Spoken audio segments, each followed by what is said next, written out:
welcome to the 19th episode of Conscious Awakening. We talk about spiritual shiz and holistic healing and just anything that I kind of really want to talk about. Yeah. And today we have Chad. I love Hello. Chad. Oh my gosh. When I first met him, I just loved his energy. Oh my gosh. Yeah, that was like several years ago. You never told me this. Oh, no? I thought Well, you hated me. I'm telling you this now. Okay, good. Great, we've solidified our Our friendship, our Yeah. relationship. So he's basically, well, not basically. He's a lot of beautiful things, but Aw. he's a writer, he's a musician, poet, and just overall creative person. Yeah. He's just obsessed with creativity and life. Yes. And growing. Yeah. Yay! Yay, And that's thank why you. he asked me yesterday, literally, he was like, "Can I be on your podcast?" I'm like, "Hell yeah!" As long as you're talking about like opening up people's minds. Yeah. No, I'm thank you for having me, and I love this platform, and I listen to it and I learn from it. And I'm like, I want to be a part of it. So I asked her, and I'm like, I hope she says yes. So you did. Yay. So now we're here, and we're gonna get it poppin'. Yeah. We're gonna learn. That's like one thing that I tell to people who are like scared to do something. I'm just like, just ask. Just ask. Closed Like- mouths do not get fed people. Yeah. They don't Yeah. they don't get heard. They So don't. So ask and just you ask. might receive. Yeah. And if you don't receive, that's okay. You don't. You'll receive something else. You'll receive a lesson. Right. And but there are a lot of times where I haven't said anything because I'm too scared or just scared of the outcome or Right. like what will happen. But now I'm just like, whatever. I'll Yeah. just ask when I feel like asking is what I should do, or just anything regarding something else, somebody else. Exactly. Which is one of the things I wanted to talk about today was yay. fear. Yeah. And not this idea that we have this idea that we want to eradicate fear completely. But fear has a function. It's meant to protect us, right? You know, evolutionary, or speaking of evolution. Evolution. Wait, keep talking. I'm just making sure that Yeah. okay. Fear protects us. It tells us what not to do, and it stops us from, acting irrationally or on impulse. But fear also gets in the way, because we're now not living in the wild. We're living in society, and we have bigger brains, and fear and creativity, they don't kind of go together. But you don't want to get rid of fear. You want to frame differently your relationship with fear. And you can say, you can come along, but you're not going to call the shots. Yeah. I can feel you, but you're not going to manifest anything about this. Yeah. You embrace it. You essentially. embrace it. Yeah. And it's easier to do that than trying to get rid of it, because you will never. So just bring it along, but it's not going to tell you what to write. It's not going to, you're not going to let it tell you how to dress and, the makeup you want to wear or the makeup that you don't want to wear.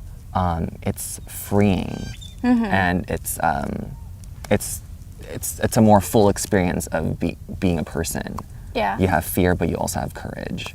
And both can exist at the same time. So, but we'll dive into that but that's, you reminded me of like talking about fear. Oh, So, yay. Yeah. Well, to bounce off that, Yeah. I mean, we're humans. I mean, Yeah. fear is something that we grew up with Mm-hmm. because other people were telling us to not do this, or you can't do that, and then so when you do want to do that, it instills of you like, oh, should I do it? Because somebody else already told me. I'm like, I can't truly be myself. Right. And I mean, I still have fear. Yeah. Like Same. there's still some fears in me. We're all human. Nobody's well, perfect's another thing I want to talk about. But like, we are perfect, but in a sense of like we are where we need to be. Yeah. That's what I learned from one of my podcasts, Yeah. Michelle. But Shout out. yay, shout out.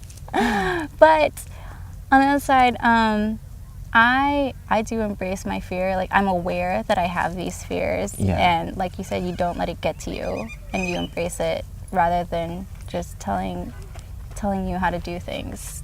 Right. And I just embrace your fears. Yeah. Do you have an example of a fear that you can define and then know how it started, and then you could see kind of how that fear informs your decision making. So actually, I think it was on the way here, but I was driving today and I was thinking about how my friend Brian said he no longer feared death. And I'm like, that's just like, that's something big to say, because I feel like I don't fear the concept of death, but I fear the physicality of death, of like getting shot or like getting something like that. Right. And I think it's because I haven't really experienced a large amount of pain. So I like physical pain, because I feel like I've felt a lot of emotional pain and like mental pain. Yeah. But in terms of the body, I fear that because it's unknown to me. Like I don't know what like a large amount of physical pain feels like. Right. So it gives you anxiety. Not so much anxiety, of just like, wow, if I were to be in that situation, I would know that I would be scared. Like if I was like put to gunpoint or something, I'd be like, oh fuck, that bullet going through me will probably hurt a shit ton. Right. And I think, it's because of that unknown, like the unknown of not knowing what that would feel like. Right. So that's just one example that I have. And does that inform anything like decision making? Like let's say you're going to do something that there's a risk involved, and you kind of imagine that fear coming true. How does, in those situations, does it inform how you're going to go about things? I haven't really had an experience like that yet, so it's hard for me to say. Right. But in terms of like taking risks, like I go hiking and there's like a 500-foot drop. Right. Like that doesn't scare me.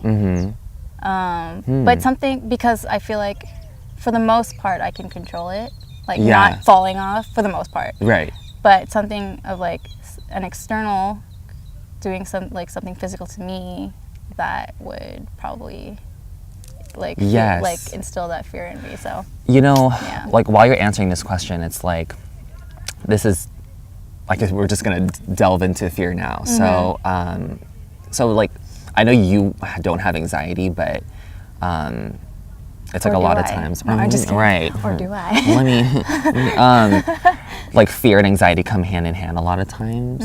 And before kind of going further with this whole thing, the reason why I contacted you was because I've just been thinking about these things, and I have a lot of friends that I talk to about a lot of different subjects, and I hear the same thing, and I relate to almost everything that people say, and I was like, I really want to kind of do something where I can talk about this and help somebody, and maybe find out things that through a conversation like this. So I don't know, I just wanted to say that. So that's like my intention, is to say these things, and hopefully somebody hears it and they're like, oh my God, it resonates. Whoa, it resonates. Yeah. I love that feeling, because I know what that feels like. So it's like this fear and anxiety go hand in hand in most cases. There's this book by Chip Conley. It's called Emotional Equations. I read a lot of books, and part of my spiritual journey is understanding and investigating my own emotions, and how my emotional intelligence, and how I navigate emotions. He has a book called Emotional Intelligence, and there's this equation for anxiety. So uncertainty, and the equation is this: uncertainty plus powerlessness equals anxiety. And it's great because you have something to look at and you're like, oh, that's, it's defined, and you can navigate it better because there's words to define it. And people know what powerlessness feels like. People know what uncertainty feels like, and people know what anxiety feels like. And kind of the remedy to fear and anxiety is not the opposite of uncertainty, which is certainty. It's reclaiming power, because even if you have power, but things are still uncertain, the only thing uncertain is the only thing uncertain is because we don't know what is specifically going to happen externally. We don't know, we can't control people, events, life, planes flying or not flying, crashing. We got deep, or we got dark. But we can control and work on our power and reclaiming the power that we do have.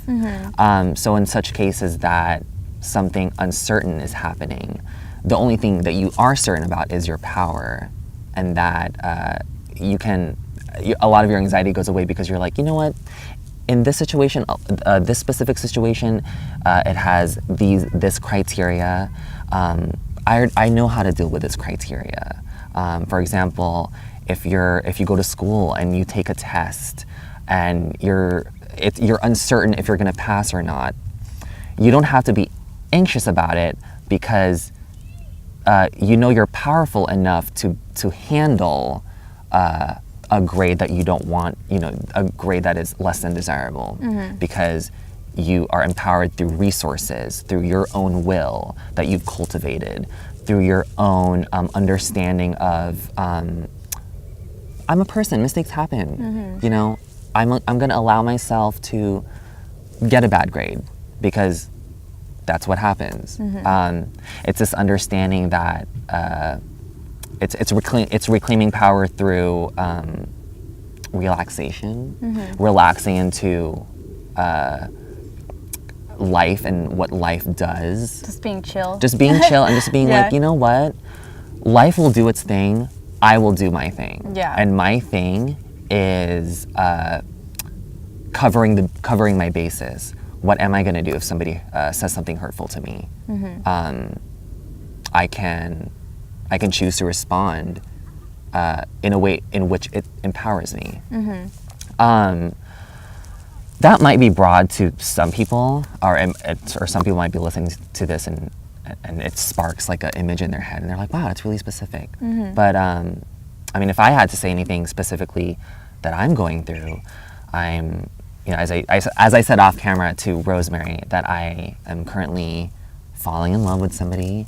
I'm 26 years old, and this is the first time in my life where I'm experiencing anything even remotely near to anything romantic or serious like this, and it is so terrifying. It's the most terrifying thing I've ever experienced, because the possibility of joy also is the possibility of fear, and I do not know how to navigate. Well, at first I didn't know how to navigate love, but when I thought about it, this isn't actually new to me. It's just, and it's not new to me because the things I'm experiencing now. So what does it entail to fall in love with somebody? It means relinquishing some sort of individuality. It means the possibility of now merging your life with somebody else's life, which is new to somebody like me who has been single, and I'm doing it my way, and I don't have anyone to answer to. And now I have somebody to consider, and that bothers me. But I also want to consider somebody. And then there's also a rush of emotions that are new, that are so powerful. Scientifically, when you're falling in love with somebody, your brain experiences the same chemical pleasures and chemical activity as if you were on cocaine. So I'm currently on cocaine. Cool. Like, scientifically speaking. Not really. Don't do drugs. Well, be careful if you do it. So Stay safe, kids. Stay safe. Be responsible. So that's really new. But even though kind of the like you put all this together in a pot, and it means, oh, this is falling in love. I've never experienced falling in love. But if you actually individually take all the components of this, well, I know what it feels like to handle intense emotions. These are new emotions, but I know how to handle intense emotions. And there are times in our lives that emotions get the best of us. And our rationale takes a back seat, or takes a back position. So I have experienced that. So I'm like, oh, that's what I'm experiencing now. I've never fallen in love, but this part of it, I get it. I've experienced it. So let's tackle that. It's a familiar feeling. It's a familiar feeling. Falling in love is not a familiar feeling, but that certain ingredient of it is familiar. So it's kind of this idea of like, try not to look at everything as a whole. Look at it through its ingredients and the pieces that make the whole thing up, because that's more easier to kind of navigate through and define and work through than the entire thing, because it's too scary, right? You don't look at a mountain and you're like, I have to climb that whole thing. Well, yes, but when you're hiking the mountain, you're not really, you're individually like getting through rocks and terrain. You know what I'm saying? Like taking the baby steps. Right, baby steps, and kind of like all the parts to this mountain. And then another example would be, okay, so now I have to, this idea of, oh my God, this is so scary, because, having a love interest, having a partner will yield so much joy in my life, but I know it will also yield pain. Because what if something happens to my partner? What if something happens to me? Oh, she got a text message. No, it's not. She's so popular. Talk to me, Rosemary. What was I saying? Oh yeah, so it yields a lot of joy, but it will also yield a lot of pain. Because what if something happens to my partner? That's scary. That's really big. But what does it mean to handle pain? It means Emotional pain. Emotional pain. Yeah. It means becoming braver. It means, talking about kind of reclaiming power, right? Because a lot of pain is just like not knowing what it will do to you. It's too painful. I don't know how much I'm gonna regress into, to becoming this person that's embittered by life because I've experienced so much pain. Well, how do you combat that? Reclaiming power and framing the language you use to describe your pain and what's going on. That's familiar to me. I know how to do that because I do that. I don't know how to do it in the context of love, but it's really all the same thing in the end. It's just dressed differently. Right now my biggest thing is falling in love right now, and that's scary, and that's a lot. But to somebody else, it might be leaving a job. Looks differently, but if you break it up, we're all dealing with the same thing. So these principles can be applied to everybody, and it's great. So yeah, that's kind of like a tidbit on my specific anxiety right now and how I'm dealing with it. You're like, I just spilled my entire life on camera. Right. I'm in love and I don't care who knows it. Like, just let the world know. Just let the world know. I feel like Tom Cruise, like jumping on Oprah's couch, like on her show. I haven't seen that. So in 2006, Tom Cruise went on the Oprah show and confessed to the world that he was in love with Katie Holmes. And he was so ecstatic that he jumped on Oprah's couch. Oh, wow. And kind of made a fool of himself. Just kidding. It was cute, but the media was like, "What are we doing? What's going on?" Yeah. So that's me. I'm Tom Cruise. Yeah.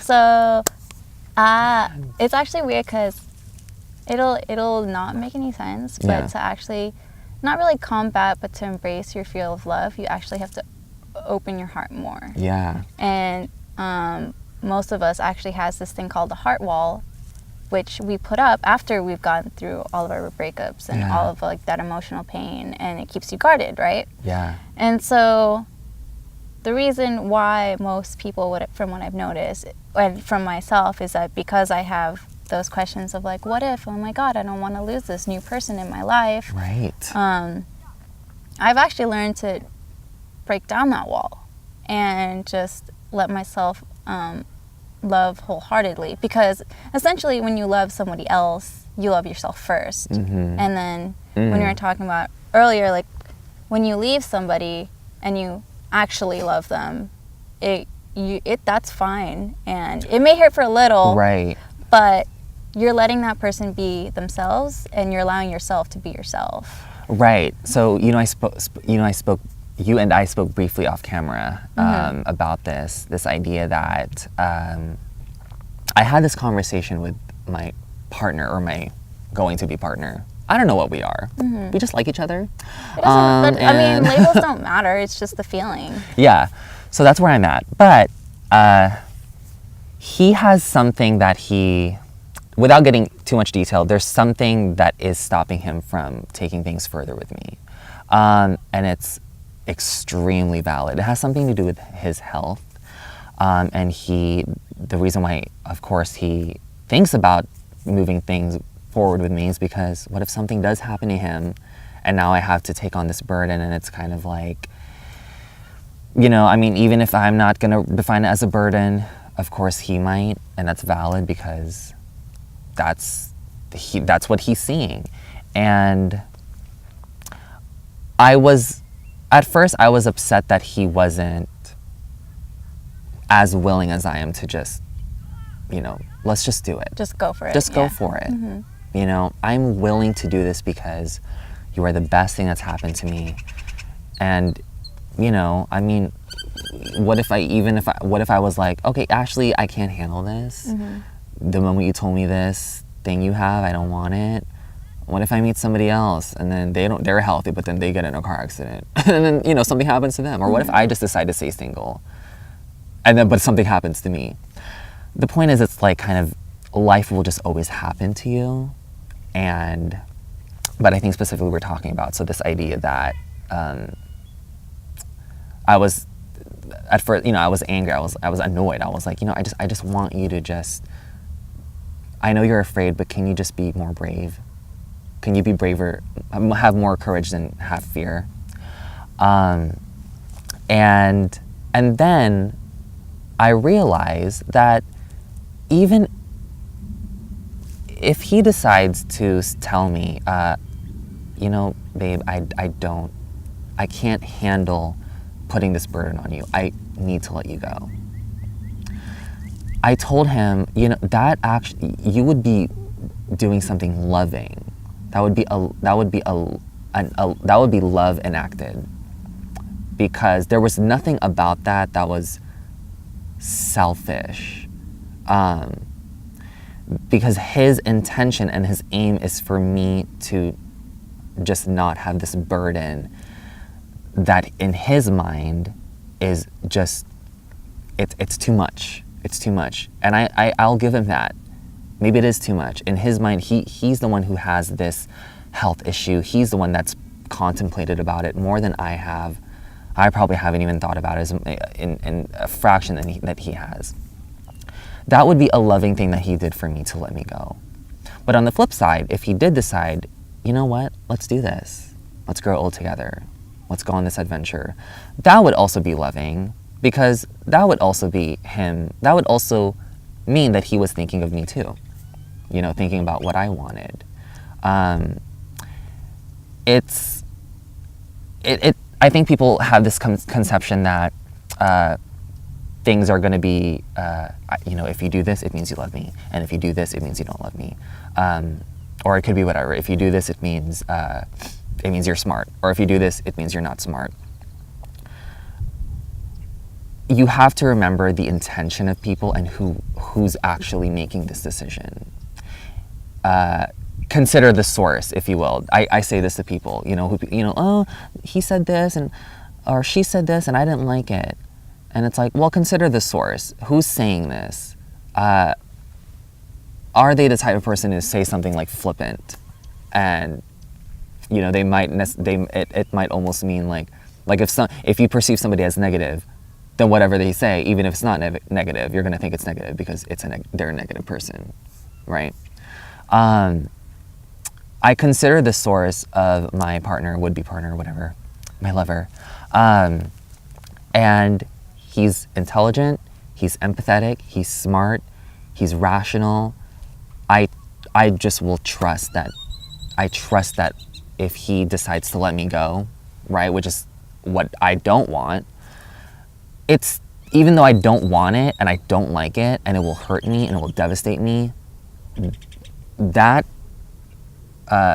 was love. He did something loving for me because I considered the source.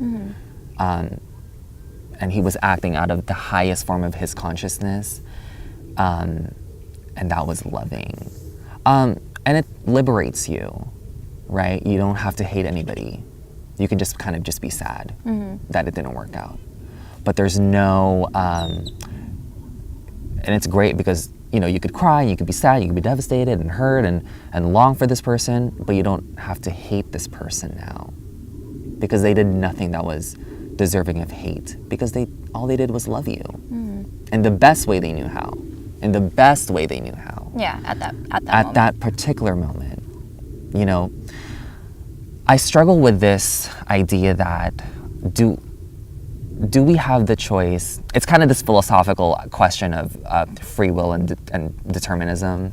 This idea that whatever we do, the choices we make, it's kind of predetermined because of who we are and how our brain works. For example, like Rosemary plus this specific job equals she'll like quit in 3 months, because it's kind of like an equation, right? Who you are plus a certain set of events or experiences will equal you to behave a certain way. Does that make sense? Yeah. 2 plus 2 will always equal 4, because the nature of the number 2, the nature of addition, and the nature of that specific equation, it just will always equal 4. There will never be, it might not, there's no like, it might equal 4.5. It's like, no, it will always equal 4. I'm saying this because I'm reeling it back to this idea that I struggle with this idea whether humans, people, spirits, we behave in this sort of equational way, predetermined way. Meaning, I wonder if it's like, do people act according to their highest consciousness, or can they actually choose to be more than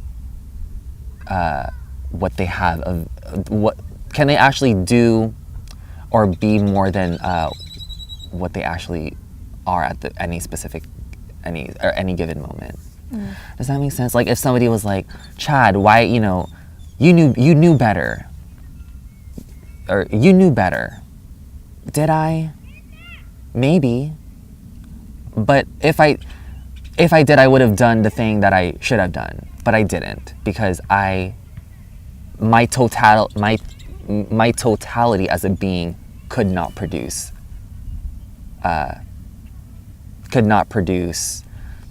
whatever. Like my totality could not produce this specific choice at this given time, because I am not there yet. I struggle with this because I'm like, are people just acting on their highest consciousness? Like, can I really fault somebody for behaving the way they are? And if I can fault somebody, then that means that they could have acted more than what they thought they could. Honestly, I'm leaning more towards the deterministic side, people acting on their highest form of consciousness, which would make sense to how I feel about, like, if people intend to love you, their choices were, and their intention was to love you, then they were loving you, and you don't have to hate somebody, and you don't have to be mad at the person because they were, in their mind, doing the utmost good in their viewpoint. It's a kind of liberation from hating something or hating somebody. Yeah. I was like, I have there's just a lot that you said that I'm like, right. I have a note for that. I feel like I'm. I feel like I'm. This is literally like my style. I'm like, I don't know, half of me feels like, oh, I hope it makes sense in my head, but like, you know, Well, I'm practicing. No. We're all practicing. Yeah, we're all practicing. I mean, I'm practicing. Yeah. I'm always practicing. Yeah. Everyone's a beginner, even when you're 70 Oh, years we're old. We're all beginners. We don't know. Yeah. We don't know the fuck's I going was on in just this world. born. I need a nap. Yeah. And a bottle of milk. Yeah. And so I feel like, so I've noticed I say feel a lot rather than think, because I mean, feeling is different than thinking. And going back to like saying that we have to actually open up our heart space rather than just like close it back up more. Yeah. It's because the heart is our heart center, and that's truly how we're supposed to be living. I mean, we have a mind, we can't deny that. Like, we have a mind to think and do and be rational about things. Yeah. But because of the mind, we have these expectations of like, oh, I want to grow old with somebody, or like I expect to, like, with this person who is like quote unquote the one, I expect them to be with me forever. And because if you do separate, even though I know you said that his intention was loving, I feel like, oh, I don't want you to go through the burden. But just like in a general scheme of thing, if you have to do separate, you get disappointed. And then that's where the sadness comes from, and where all the heartbreak comes from. So by opening up your heart, that means that you don't have an expectation for another. Like, that's why it's very hard for me to explain my relationship with Apollo to people, because I feel like we're both on that same wavelength where we don't expect anything from each other. I mean, we still do on some levels, but not the expectation of like, oh, we're gonna be together forever, or like we're gonna live together forever, or something like that. Yeah. Because anything happens in life. And so, yeah, essentially by releasing that expectation, you can wholeheartedly love a person and yourself at the same time. Does that make sense? It does make sense. Yeah. Really. Yeah. And, you know, to add on to that, it's in my own life, like how that's manifested for me is I'm really adaptable. So right now my intention is to stay with this person. I think everyone has different intentions too, and kind of they want to construct their life by their own definitions, and how, you know, everyone's marriage doesn't look the same, and historically marriage doesn't look the same anywhere at any given time, or, you know, periods of history.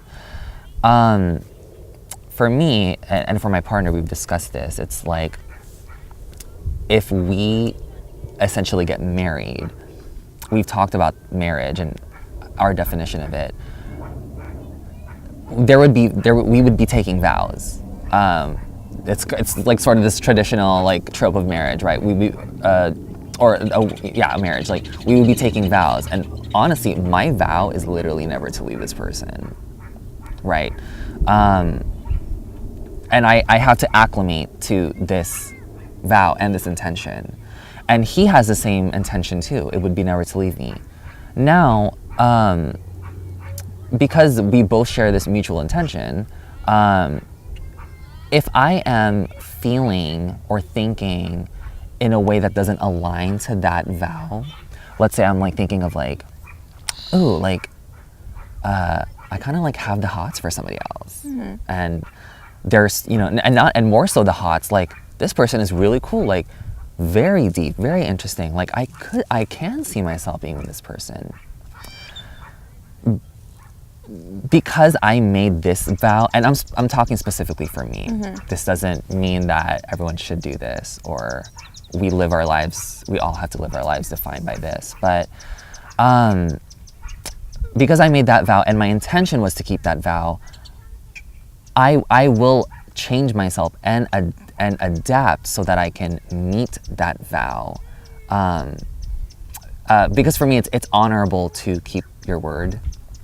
Now, if someone there's other people who enter in relationships and they both mutually do not share that intention. Maybe the intention is, I don't know, maybe the intention is like, you both mutually share this thing where it's like, I love you, but I don't want to own you, and I don't want to keep you if you don't feel like you want to be kept or need to be kept. And then you acclimate to that, right? And then both parties, if let's say it eventually, I don't even want to say it doesn't work out, because if you part ways, well, then it worked out because that was your original intention. If your original intention was to get together and then grow, and then if you end up staying together or if you end up parting ways, you both honored the original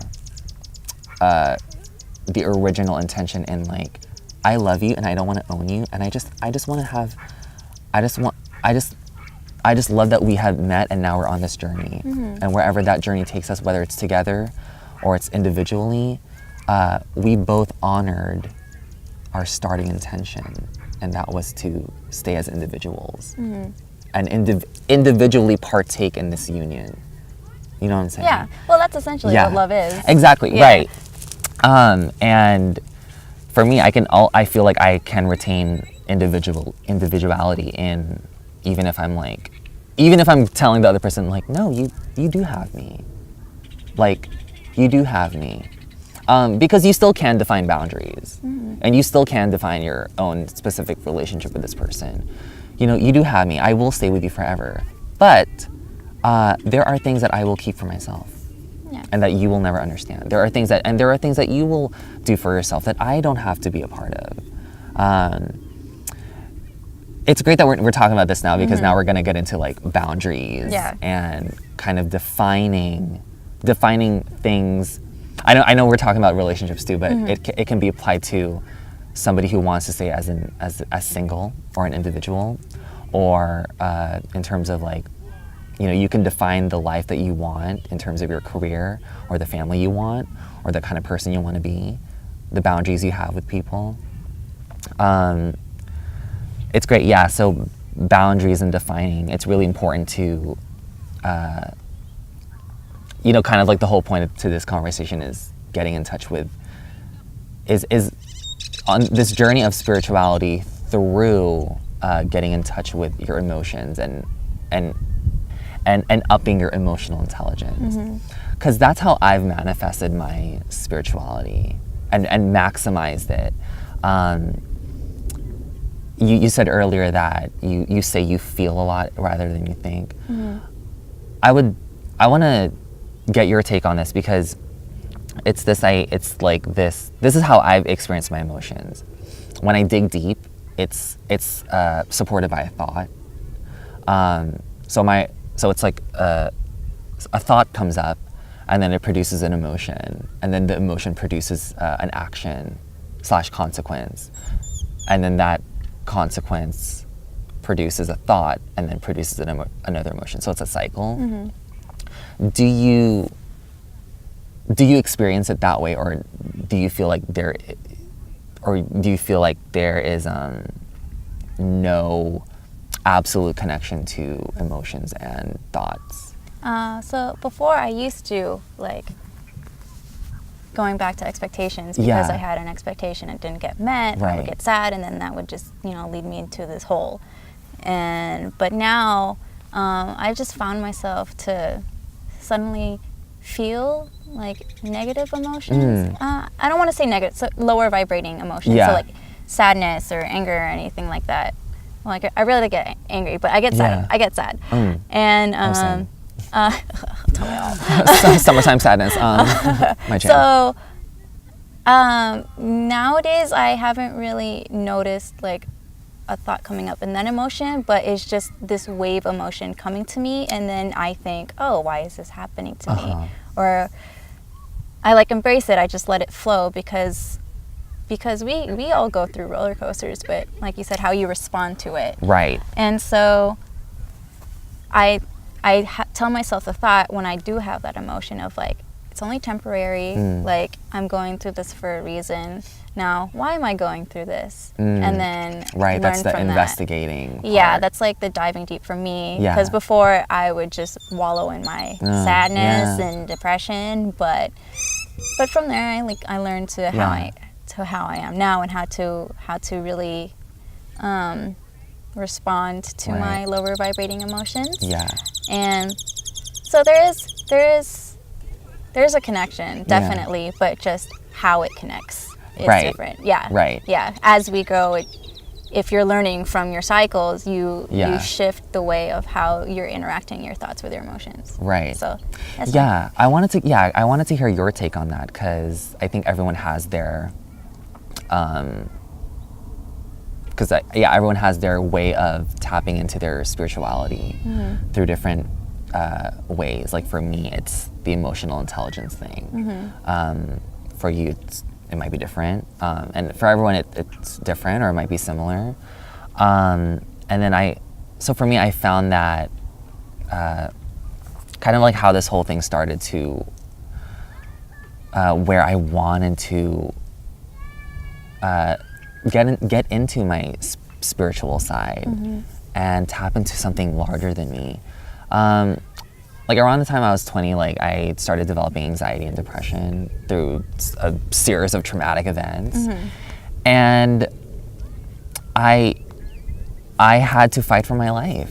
I had to be like, okay, why am I anxious? Why am I depressed? And I found that a lot of it was not chemical imbalance, which is great. For some people it is. For me, it was largely produced by faulty thinking and thoughts. And so there's this book, it's called, I'm sure people have heard of it, it's The Power of Habit. There's this idea that with thoughts just almost become a habit, like they relax into a habit, and you kind of just like get stuck on a feeling, and without even being conscious that a thought produced it. So that's what I was feeling. I was just like, I just always felt depressed, and I just always felt anxious. And I'm like, okay, let me investigate. And it was stopping, because I was depressed and anxious, it was stopping the magic that I experienced in life before. It stopped the mystery, it stopped the wonder, the awe. I couldn't talk to God anymore because I was so pissed, and I was so angry, and I was so depressed, and I hated it. So I was like, okay, let's investigate. Where is the sadness and depression coming from? And it got me. And then that's when I started the journey. So specifically, like, right now at this age, at 26, my biggest things that I like to work on for myself is my relationship with creativity, my relationship with gratitude, my relationship with empathy, and being empathetic towards people. My relationship with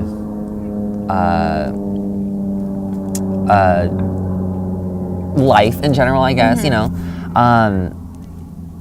and this happened because when I was investigating, like, okay, why do I feel this way? Why do I feel sad? Why do I feel depressed? It started opening up the things that I actually really cared about in life. The reason why I was depressed was because I have no time to be creative, and I had no one to talk to in this really sad and anxious time in my life. And my creativity was blocked because I couldn't write a song or write a poem without thinking, like, oh, are people gonna like this? It's like this intersectional, like, it's all related. It's all yeah. Like it's just all like coiled, and it's like a web.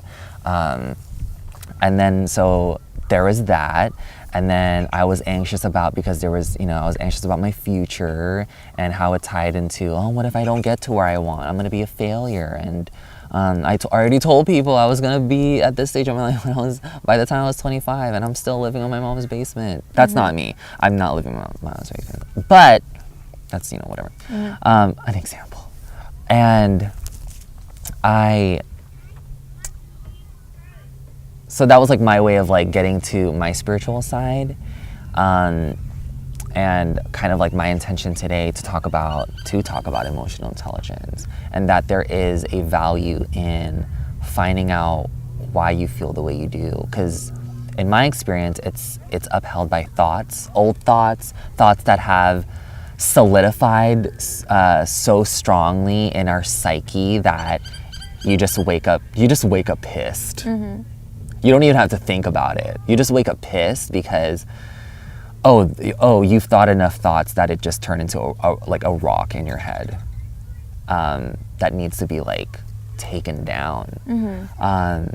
And how I've become more spiritual via emotional intelligence is I read a lot of books, and also what I wanted to touch on too was how our boundaries and how we define things. When we talk about boundaries and defining things, we're talking about language. Check in with yourself right now. Check in every hour with yourself. Is the language how do you describe your world? How do you describe yourself? How do you describe your life events? Be careful with how you frame your life, because it will inform how you feel about your life, and it will inform how you make decisions. I used to be really negative. Still am kind of. Still sort of pessimistic, but not as much as I used to be. If something were to happen to me, I would always pick the negative version. I would always the negative narrative. If I didn't get the job I wanted, it would be like, because I'm stupid, because I'm ugly, because I don't deserve it. It's because the universe wants me to fail. That's might be true, but have I considered the other possibilities? No. So, and that's liberating, because I don't have to. I'm not forced to pick a negative narrative. I have freedom in exploring, like, what if this is actually great that I didn't get the job? Yeah. What if this actually means I didn't get the job not because I'm stupid, but because the manager was stupid? Well, I mean, or whatever. Things happen for a reason. Right. But I mean, going back on, like, careful what you say, your thoughts and what you speak are what essentially you're manifesting. Yeah. So if you do say, like, oh, I'm ugly or something, that's relating to your power. And because you're bringing yourself down, you're also bringing your power down. So being optimistic is definitely something, it's that energy you put out into the universe. And so if something didn't happen, like, for example, you didn't get the job. Yeah, because you're ugly. No, you're ugly. It's like, but like, that's not on your resume. You didn't get the job because maybe that's just not supposed to happen for you. That's not what's meant for you right now, like at this moment. Because there could be another opportunity out there that you never even knew about, or just something that you weren't looking for, but it's actually something that you need right now for what you need at that very moment. Right. And that's like that's another narrative. Yeah. And there's a ton. And I think there's this cynicism and this people don't want to do this or people don't want to be optimistic because it sounds idealistic, and it kind of sounds stupid sometimes. Like, to be cynical is to be mature. To be cynical means that you, like, I've been there, done that. You're silly for thinking it could be, better. It's like this attitude of wisdom to be cynical, because the world is so terrible. And that's fine, like, if you want to stay there. But are you happy? Like, you hate it, right? It's like, okay, you're cynical and, you know, you think you're right, but you actually don't like it. Well, I think You know? if you're cynical and you're saying like that it's a state of wisdom, Yeah. but it could be a state of wisdom, It but could. it's a wisdom that's coming from your ego. Exactly, And right. so It's a wisdom that's not complete. and your intention is not loving. It's just Yeah. I don't. No, I get you. I don't want to talk about it, but especially it's not when I'm saying optimistic. It's not really in the point of like, oh yeah, there'll be better days type of thing. It's just embracing that certain negative thing didn't happen. Yeah. And to just move forward. Right. And that's like the top of optimistic. No, I know, yeah. But I think when you suggest to, or whoever, it's like what if you have a friend that's going through something negative and then you suggest a positive outlook on it, they might get mad at you, right? They're like, what are you talking, like, no, this sucks. Well, that's the only thing about it. It sucks, and it will not be good. Well, I learned that for somebody that is going through Yeah. a negative experience, I've personally learned that to not just butt in yeah. and give a positive outlook and just be like, oh, it's okay, just Right. like shrug it up. No, like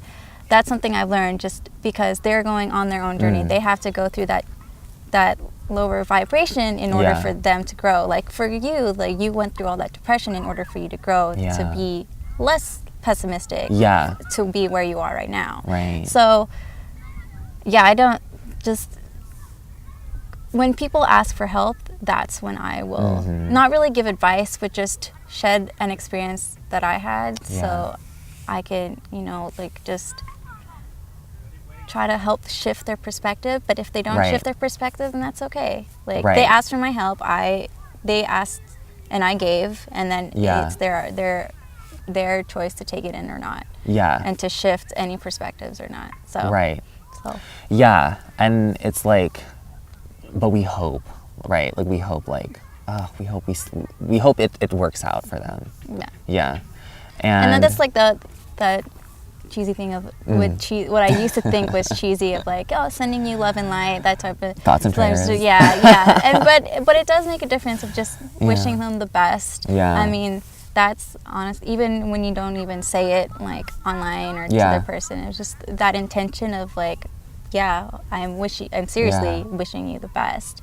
And I think it comes out in your behavior too. You know, if you, in your mind, you wish them the best, you see it. You don't have to even say anything, like what you said earlier, right? Which is great. And I agree. It's like a lot of times when people, let's say they're grieving, a lot of times we don't know what to say, but we can say a lot in our behavior. So it can even happen indirectly. Like let's say you don't even know somebody's going through something, but because you have done the emotional work of being available for people, you might make a really great post on Instagram, and it's coming from that place, or you might do a really inspirational story on Instagram or tweet something really inviting and warm, and then that person sees that, and you didn't even know they needed that, right? So, and now we're getting into like this, like when you this idea that when you free yourself, you allow others to be free, because we're all connected. Yeah. You know, and I want to talk about this too. It's like I've been thinking about this.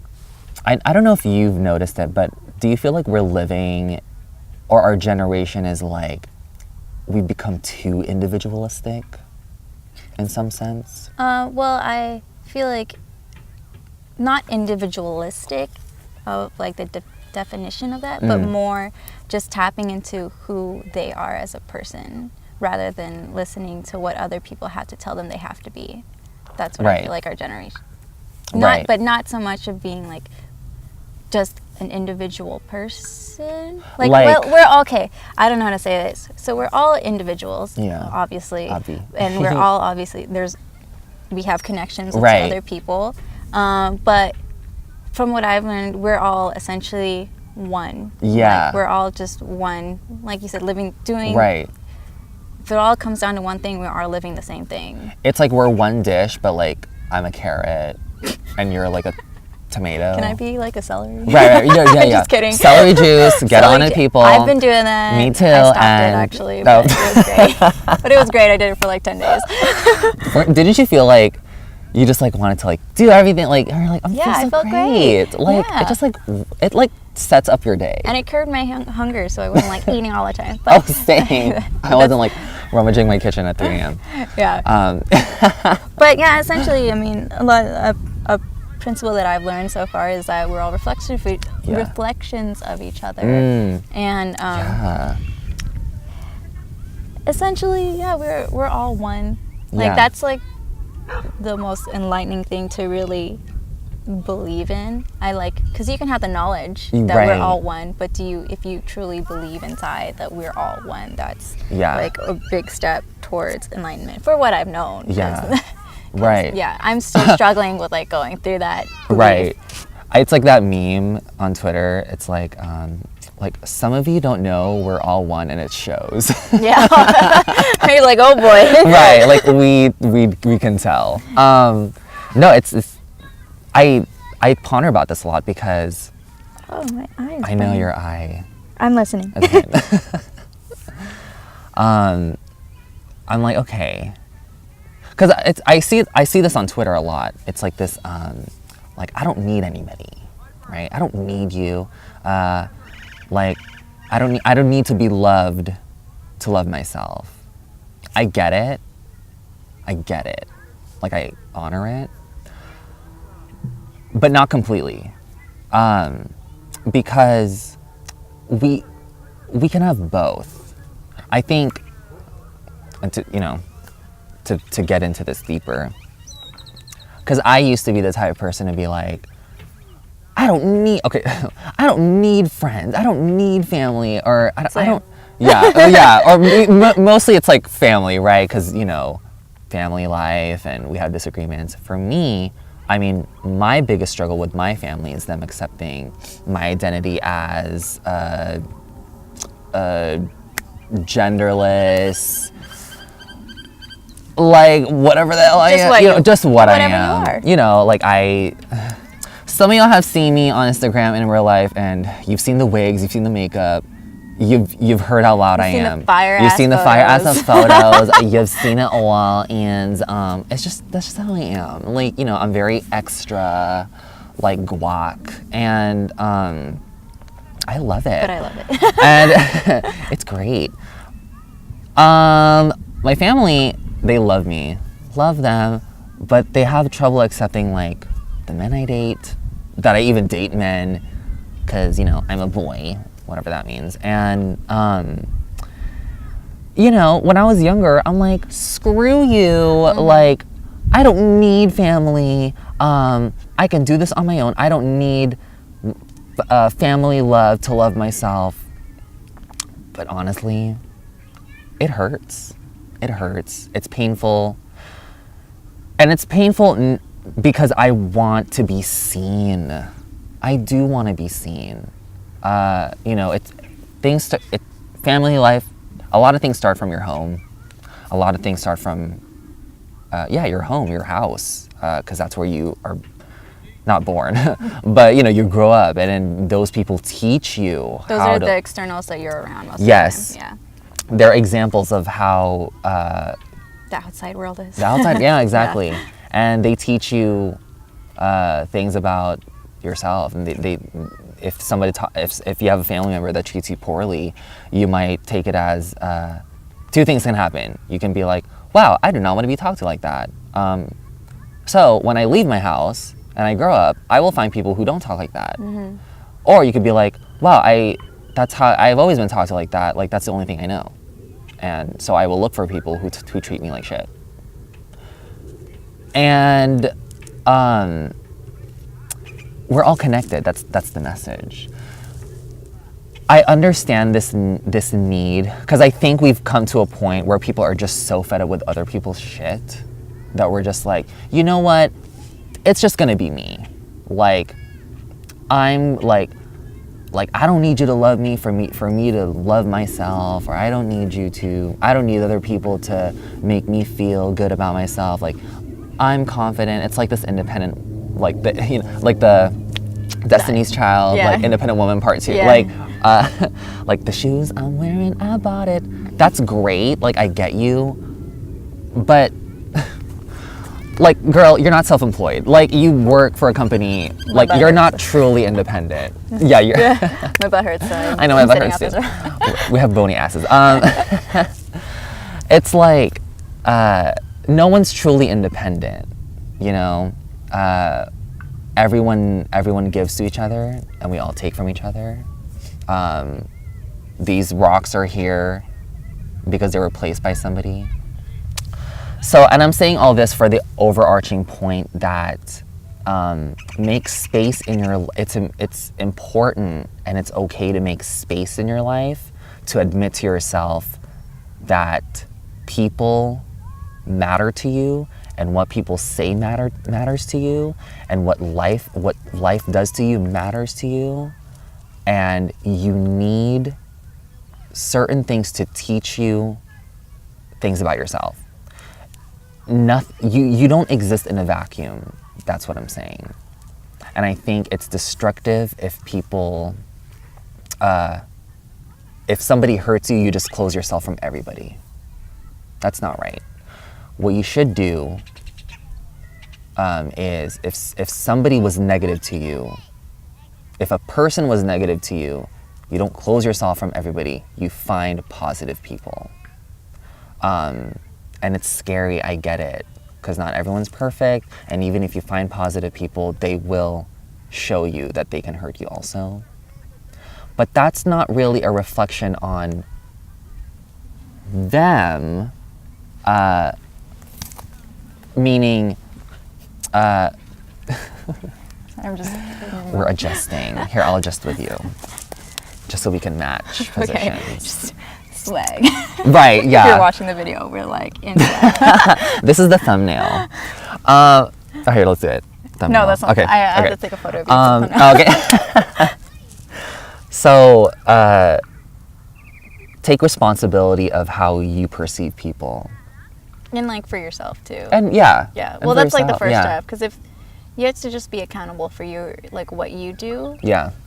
So and then it will be reflected, It will. because we're all yeah. a reflection of each other. I feel Exactly. like that's like the 5th time I said this on an episode. Right. but Because it's so true. Yeah. Right. You know, I think you and I can come together because we reflect each other in a lot of ways. You know, this works because I've taken responsibility for my life, and that's the individual side of it. You've taken responsibility for your own life, and that's the individual side of it. But right now we're coming together, and this is a community of 2 people. Both exist. I've done my individual work, so have you. So now we can come together, and it works. And we're on the same wavelength. We're on the same book. wavelength. We're on the same book. sentence. We're on the same page right now. I listened Right. to actually Like sentences same closer. word, essentially. Same period. Just Same kidding. period. Yeah. Well, it's already like an hour. Ooh. Yeah. Is there anything else that like you really want to say? Really want to Yeah. say and leave to the children as we speak. We're as we all say. children. We're all children. I need a nap. We all need I to. need a nap. Well, what I really want to say, kind of the overarching, because I've said so many overarching things already.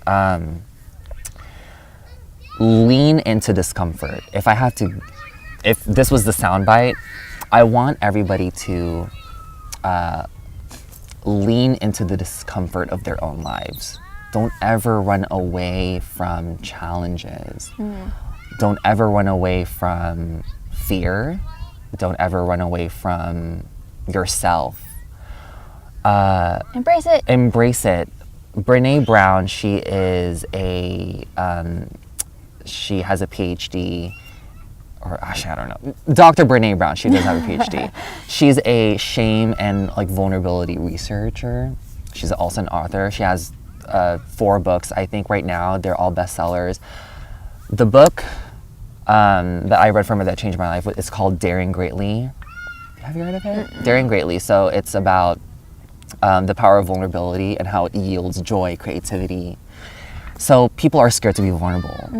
I'm scared to be vulnerable. But vulnerability is the birthplace of creativity, joy, love, belonging, peace. Because when you go to the scariest parts of yourself, that's where you see all the things you don't have clearly. And then if you are the type of person who's gonna say to yourself, wow, I see what I'm lacking, I will go out into the world and find those things. No, you gotta go inside yourself and find those things. Because it's in there. Yeah. That's like... Well, right. It's gonna work because it's in there. Yeah. Meaning, if you see it externally, it will land perfectly inside you because it was meant to go inside, right? I see externals as like inspiration. Yeah. Yeah, that's how I see it. Like nature. No, it's just like for example, for me is that I want to get better at speaking. So I see other people who I believe are great at speaking, and I use them as inspiration and not put that in myself, but help release that from inside to come into this physical realm. No, exactly. Right. So it's like you saw something and you're like, I feel like I have that inside of me. Mm-hmm. Yeah.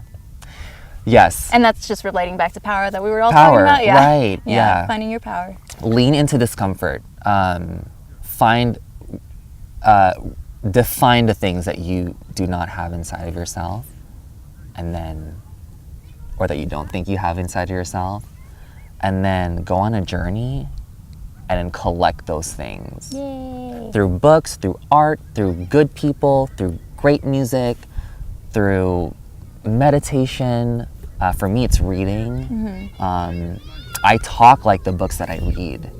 I surround myself with permissive voices that I didn't have growing up. Mm-hmm. So now I don't have to blame my family for whatever. Mm-hmm. I don't have to blame an ex-boyfriend or whatever, because those voices are not the strongest voices in my life. It's the books that I choose to read from wise people that have lived lives and have made mistakes that I do not have to make now because I've read about them. Mm-hmm. And you resonate with it. I resonate because it was inside me. Mm-hmm. It makes sense to me because I read the books, it's a reflection of me. Mm-hmm. Yeah. Yay. I just wanted to suggest my favorite book is a reflection of me. Come on, book club. Being in Love. I never read books.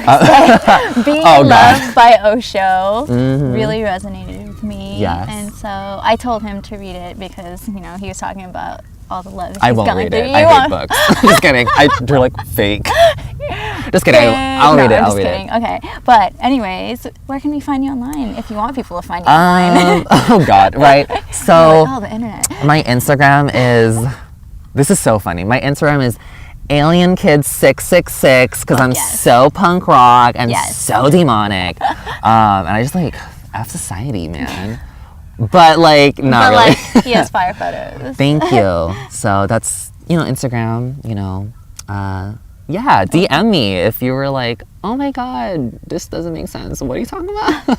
Or if you heard something and you're like, oh my God, that really changed me. Yeah. So, yay. Yay, thank you. We were about to say the same thing. Thank you for having me. But I was like, wait, this is Have you seen Us? You're my... No, not yet. Yeah, well... But I keep hearing about it. We're on a doppelganger Almost. moment. But yay, thank you for being here. You're welcome. Thank you for having me and doing this, creating this. This is a representation of what's inside of you. Yay. And it shows. I'm working on it. Yes, we're all working. We're all on this journey. Yes, we are. So thank you so much, friend. Yay! If anything resonated, please let us know. Let us know. If you're watching this on YouTube, thank you. If you're listening to this on Spotify or Apple Podcasts, thank you. Thank you. You can't really put comments on there, but hit us up on Instagram. All right. Yippee. And scene. No, I'm just kidding. All right. See you next time. Bye. Guys.